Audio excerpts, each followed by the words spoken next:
Oke, bismillahirrahmanirrahim. Assalamualaikum warahmatullahi wabarakatuh. Hari ini saya mau menjelaskan untuk teknis pembuatan laporan untuk nilai keterampilan kelas 8 SMP Atlantis Plus. Apa plusnya ketinggalan ya? Oke, jadi kita akan bahas tentang trennya. Tren tuh kayak perubahan si harga-harga pangan yang ada di Indonesia sebenarnya. Tapi kalau yang ini komoditasnya komoditas seperti beras, terus bawang, cabai yang gitu-gitu. Itu lebih ke yang pertanian gitu ya. Oke, jadi sebenarnya apa sih tujuannya pembuatan laporan ini? Agar kalian tahu. Jadi sebenarnya apa sih yang terjadi selama hampir 1 tahun ini ya, kurang sebulan, apalagi dengan dengan adanya pandemi. Sebenarnya ada nggak sih perubahan si harga ini? Sebenarnya orang tua kalian pusing nggak sih pas mau belanja ini apa, kayak cabe, gula yang kayak gitu gitu. Nah, nanti kalian bisa tergambar gitu. Semoga kalau misalnya emang harganya semahal itu atau ada kenaikan, kalian menjadi semakin sayang kepada orang tua kalian. Seperti itu. Jadi intinya kalian akan tahu informasi-informasi tentang harga pangan di Indonesia ini. Oke, jadi step pertama kalian masuk dulu ke link ini, ke hargapangan.id, masukin aja ke Google, nanti muncul seperti ini. Setelah itu kan karena kita akan mengetahui, akan tujuannya untuk mengetahui ini ya, tren dari awal tahun, dari bulan Januari sampai sekarang ke November. Makanya kita harus pilih di tabel harga. Lalu kan salah lagi. Nggak apa deh, bisa langsung klik. Kalau nggak gini, tabel harga, terus kalian pilih pasar tradisional, terus klik berdasarkan daerah kayak gitu ya, baru nanti muncul seperti ini. Nah, ini udah saya set. Jadi kalau sebelum setnya itu nanti dia kosong di sininya. Ada sih provinsi, nanti kabupaten sama kotanya masih kosong. Komoditasnya jangan dipilih. Jadi kalian nanti bisa baca semuanya aja, biar kalian juga bisa baca semua. Terus nanti pertama kalian pilih provinsinya dulu, karena kita mau tahu gambaran di kota Kota Depok berarti provinsinya ada di Jawa Barat ya. Pilih provinsinya Jawa Barat. Terus nanti yang kabupatennya atau kotanya itu pilih yang Kota Depok. Terus pasarnya itu ternyata yang tersedia cuma 2, ada Pasar Agung dan Pasar Cisalak. Ini pasar-pasar tradisional ya. Sebenarnya saya nggak tahu Pasar Agung di mana, Pasar Cisalak di mana, karena emang bukan orang Depok. Tapi coba kita pilih aja Pasar Agung ya. Mungkin ada yang tahu, mungkin ada yang enggak ya. Oke, untuk setelah itu nanti pilih tipe laporannya. Sebenarnya tipe laporannya itu ada banyak. Ada laporan harian, mingguan. Tapi karena kita mau tahu tren dari bulan ke bulan, jadi pilih laporan mantuman. Mantuman tuh bulan ke bulan kan ya. Mantuman, terus nanti tanggal mulainya kalian set dari tanggal 1 Januari sampai ke tanggal pengerjaan kalian. Kalau saya ini bikin videonya tanggal 20, jadi diklik tanggal 20. Loh, sekarang tanggal berapa sih? 22 ya? Ya udah, klik 22. Oke, terus lihat laporan. Gitu, kita tunggu nanti datanya. Oke, udah masuk. Berarti ini adalah data-data. Di sini juga udah tertera. Jadi dia periodenya dari tanggal 2 Januari sampai 2 November. Kayaknya dia emang rekapnya itu per awal bulan gitu. Apa-apa, yang penting ada gambarannya ya. Jadi di sini ada banyak komoditasnya. Ada beras, daging, telur, bawang merah, bawang putih, cabai, minyak goreng, dan gula pasir. Ini ya, yang komoditas-komoditas utama. Oke. Nah, setelah itu kita harus olah datanya yang ada di sini. Misalkan saya mau pilih yang gula pasir lokal deh ya. Yang ini dari yang 13.000 ini sampai nanti ke bulan November. Cara ngolahnya kayak gimana? Jadi kita copy dulu atau ketik ulang di Excel. Jadi saya coba tulis dulu deh ya, Januari sampai November.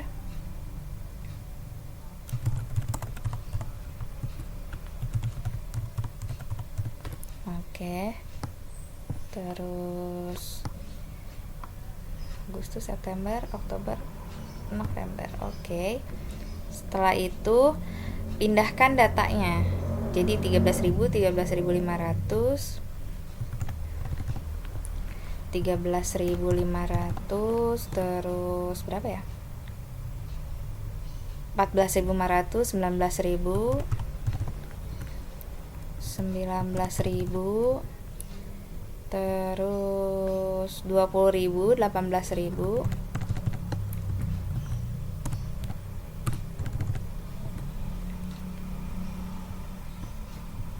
next 18.000 nya tadi udah ya, berarti 17.000, 15.000, 17.000, 15.000, lalu 14.500, terus 13.500 dan 13.500. Oke. Nah, kita udah punya data gula pasir. Coba ya, nggak usah deh, gini aja.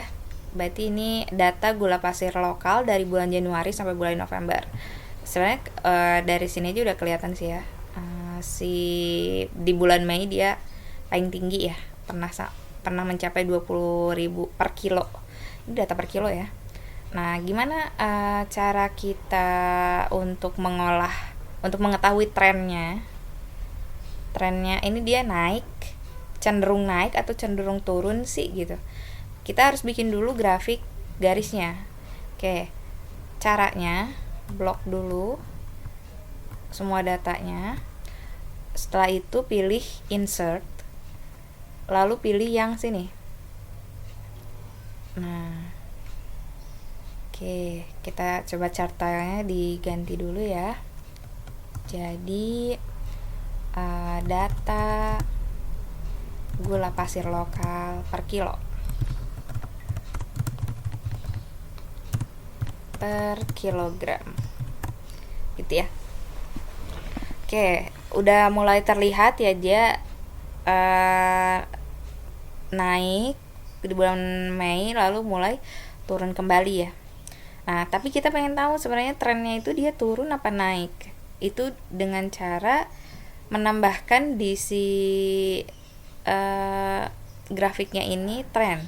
Jadi klik tambah ini plus, terus klik trend line. Nah, ini garis yang ini adalah garis trennya. Sebenarnya dari sini juga kelihatan sih ya. Trennya itu makin turun ya. Di sini kan udah mulai agak di atas 15.000 ya. Terus ke sini makin mepet ke 15.000. Jadi sebenarnya trennya turun. Tapi sebenarnya berapa sih besarannya gitu ya? Berapa sih angkanya? Itu kalian klik dulu si garis trennya ini, terus klik kanan, terus format trend line. Kita akan memunculkan si persamaan garisnya. Persamaan garisnya itu berapa sih gitu. Nanti kan kita akan tahu gradiennya. Jadi diklik display equation on chart. Nggak tahu kalau di laptop tuh bisa pakai bahasa Indonesia nggak sih? Pasti bahasa Inggris semua kan. Jadi cari yang ada tulisannya display equation on chart. Ini saya pakai Microsoft Word yang 2013. Microsoft Excel, sorry. Yang 2013. Nah, ini muncullah sekarang ini ya, persamaan garisnya. Y sama dengan minus 77, kalau titik kalau di Excel saya itu komanya pakai titik. Jadi ini minus 77,273x ditambah 16.055 gitu ya. Nah, berarti gradiennya berapa? Karena ini koefisiennya udah 1 ya.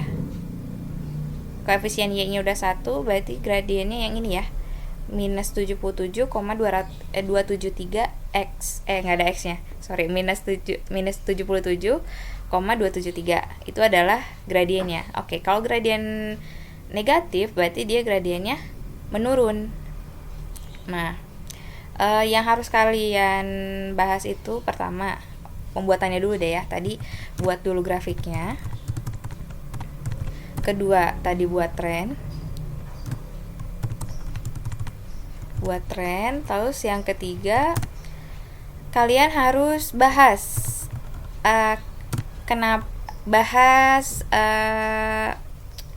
kejadian-kejadian yang terlihat. Misal gini, kenapa dia di bulan Mei dia menjadi puncaknya, kenapa di bulan Maret dia mulai naik, kenapa di bulan Mei dia mulai turun, seperti itu. Kalian bisa kaitkan dengan misalkan kalau seandainya Maret naik, sebenarnya dia udah mulai naik di Februari sih ya. Misal di Februari udah mulai naik, mungkin karena bisa dari musim, bisa dari cuaca per komoditas ya. Terus bisa jadi karena mulai pandemi, misal jadi karena ada PSBB, terus atau karena ada kegiatan impor. Kalian bisa searching di Google dan kaitkan itu.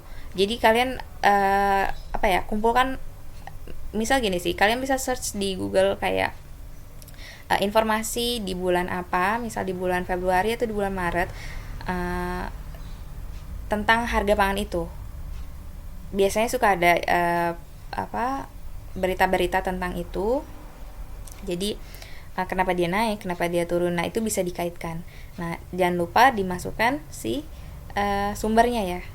Misal kalau kalian pakai berita, berarti beritanya dicantumkan beritanya di mana, tanggal berapa, siapa penerbitnya gitu. Nanti dimasukin ke daftar pustaka gitu ya. Berarti bahas kejadian di grafik.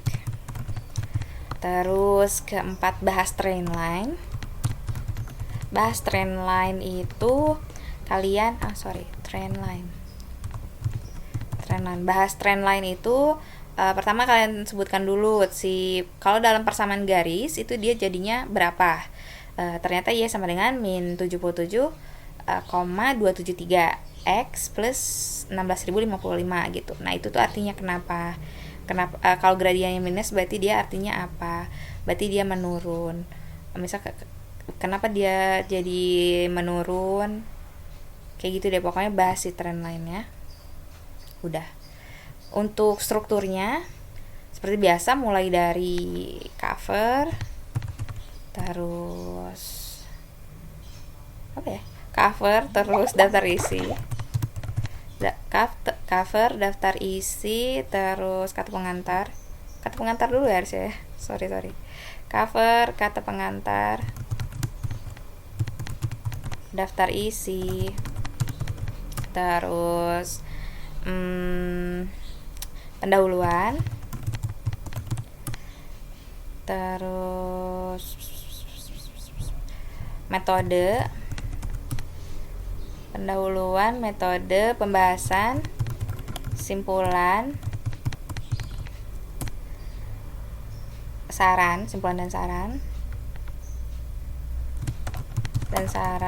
dan saran, satu lagi daftar pustaka.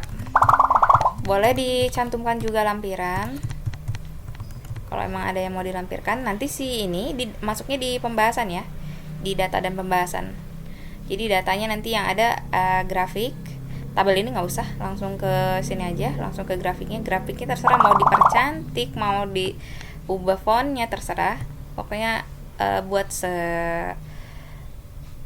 enak mungkin dilihat, tapi jangan over juga karena kan ini laporan formal ya. Terus pendahuluannya berarti kalian bahas kenapa kalian harus buat si laporan ini, bukan karena tugas saya ya karena maksudnya kalian ingin tahu trend line si harga sembako ya, lebih ke sembako ya, harga pangan. Intinya harga pangan dari sebelum pandemi, dari awal tahun ini sampai ke bulan sekarang ya, hampir mau setahun gitu. Terus nanti di metodenya kalian sebutkan aplikasi yang kalian gunakan apa, terus alat bahan yang kalian gunakan apa. Udah gitu nanti di pembahasan bahas yang ini tadi, yang 4 ini. Terus simpulannya nanti kalian bikin kesimpulannya dari si pembahasan ini. Terus nanti daftar pustakanya yang tadi, misal kalau ada berita-berita yang kalian pakai, masukkan daftar pustakanya di situ. Misal kalau misalnya kalian pakai teori-teori dari buku atau dari mana, kalian juga sertakan daftar pustakanya ya. Oke, gitu aja. Ada lagi nggak ya? Udah, cukup paling itu aja. Untuk pertanyaan lainnya, saya akan chat saja ke saya langsung. Kayaknya ada yang mau dibahas, cuma saya lupa apa ya. Udah sih, itu aja. Oke, berarti pembahasan tentang pembuatan laporan ini cukup sekian. Semoga dapat dipahami. Kalau memang ada yang masih belum paham, ini maksudnya gimana sih Miss gitu, silahkan tanyakan aja langsung. Terima kasih. Assalamualaikum warahmatullahi wabarakatuh.